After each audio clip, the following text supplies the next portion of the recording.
Dados mboten kenging sinangga gampil Londo Ranti menika. Ketingalipun mekaten sepele. Nanging inggih mboten kirang jalaran.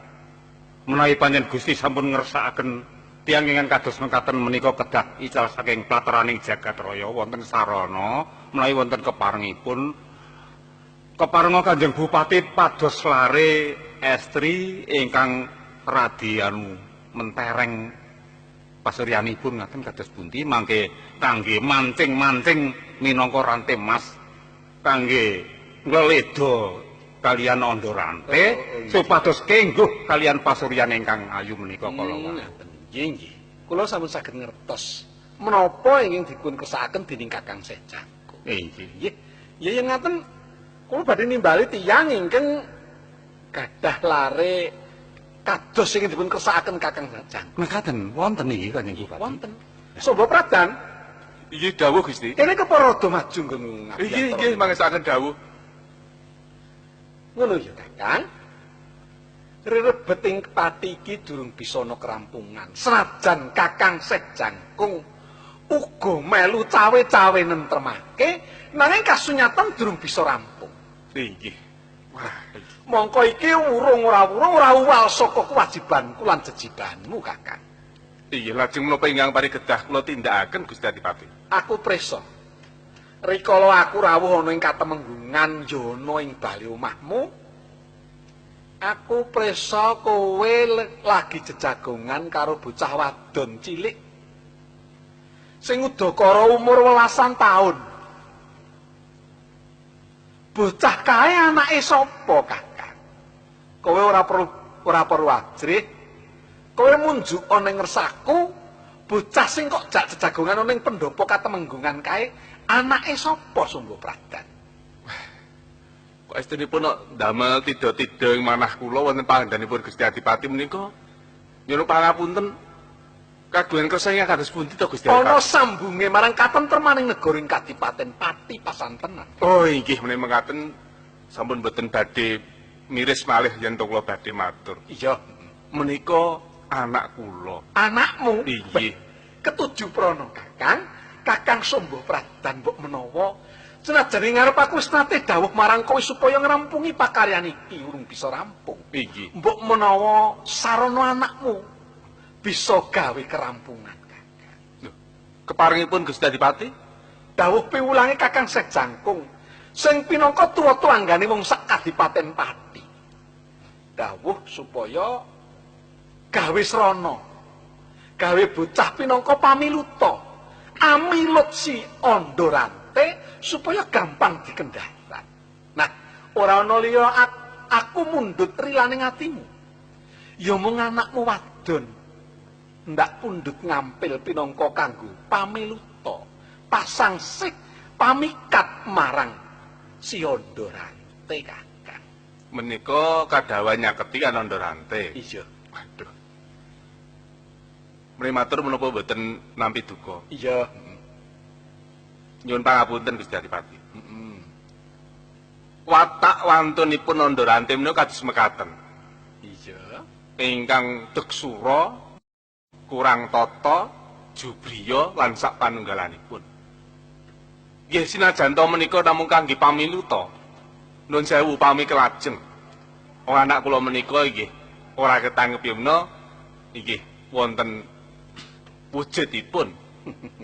Lah menawi kadunungan lali pakartinipun Ondo Ranté menika lajeng nilar tata krami nerak susila. Lajeng kados pundi yen to ngantos wonten kedadosan ngaten Gusti? Kula menika tiyang sepuh menipun nggih melang-melang. Lakune anakmu bakal dimemanuki dening kabeh para narapraja sing kawegan. Dadi kowe aja nguwatirake yen nganti ana cicire anak. Anu Kanjeng Bupati, nyuwun wekdal kepareng badhe rembahkan kalian Mas Menggung. Langkung Samba prayogi Pradan. Kakang Jangkung ini. Anu nak Mas Menggung Samba Nggih, Pradan. nggih, wonten Nyuwun menapa? pangapunten. Sedaya menika panjenengan kenging kawastanan dalangipun menika kula. Nggih, Dados nggih. ingkang nyuwun bebana ngaten menika kula amrih gampilipun nyepeng tiyang ingkang nami Ondo Ranté Inggih. kanthi jalaran dipun pilut kalian putri ingkang endah warninipun. Lah sampun limrahipun menawi nak Mas anu Samba Pradan menika nguwatosaken rene menika lare taksih murni, mangke saya rak ten kula. Wadosipun mekaten, Andorante menika senenganipun udutaya sing enak nek ngombe barang sing mendemi, ombenan sing keras menika. Nggih. Mangke kersa nyangoni toak.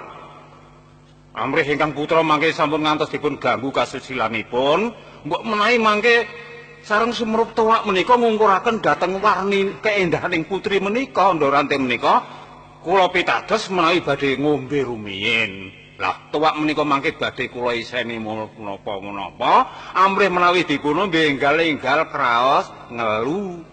Lah sasampun ngelu mangke rak gampil anggenipun badhe nyepet tiyang menika. Mila sampun kuwatos tasih murni mangke bantu bangsulipun ingkang putra menika. Nggih, mangke rumiyin to. Nggih, estunipun kula menawa mboten badhe tumpang suh nggih, nampi pangandika panjenengan ngaten menika wau. Sawetahipun kula pitados, estunipun ngaten. Namung kok inggih tasih kesisipan raos wasumelang, nggih dijeri wong tuwa to. Wong tuwa kathik menika bocah sing durung ngerti. Nggih, leres. Kamu kok malah kawimbuan mawi rigen tuwak utawi udut ya sing enak. Nggih. Lha ngapunten nggih. Adakane wong yen ngombe kuwi malah akeh laline, akeh sembranane. Aja nyuwun sewu lho mboten kok atrus mboten pitaya to nduwa saking kepareng panjenengan mboten. Namung nggih menika kok emanipun kula sithik tasih wonten pasumelang panggraita ingkang ngaten. Lah menika kados pundi mulih kula menika nggih saged pitados ingkang sakwetahipun ngaten. Mangke kawula sampun matur. Tuwak menika mangke badhe kula iseni menapa inggih saged-saged kula kanthi panguwasing Gusti ingkang Maha Adil.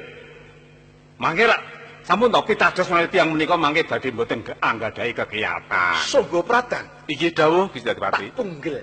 Ungguhmu padha ngendikan karo Kakang Sejak. Inggih. Kowe kuwi prajurit. Inggih. Sumpahing prajurit. Iki ngorbanake jiwa lan ragane. Lah apa maneh?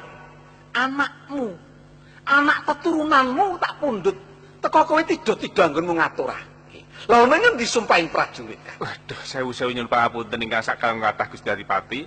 Estilipun melepat ingkang dados dawuh pangandikanipun Gusti Adipati. Babar pisan kula menika mboten badhe ngeman.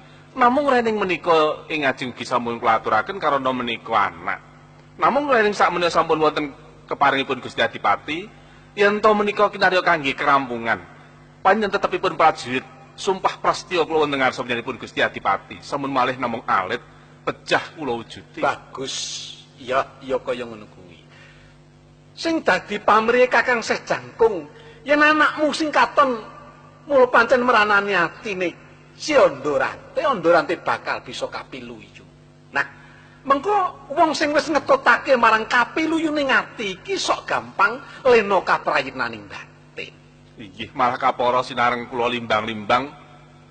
Kula menika malah kapara nampi kanugrahan dene wonten kapitadosipun Gusti Adipati paring dawuh lan kaparingan kapitadosan bab rigen menika kok dumah-dumah teng anak kula. Ya saiki kantine ning pendopo sono menyang. Nggih, saken pun palirah yen pamit nggih.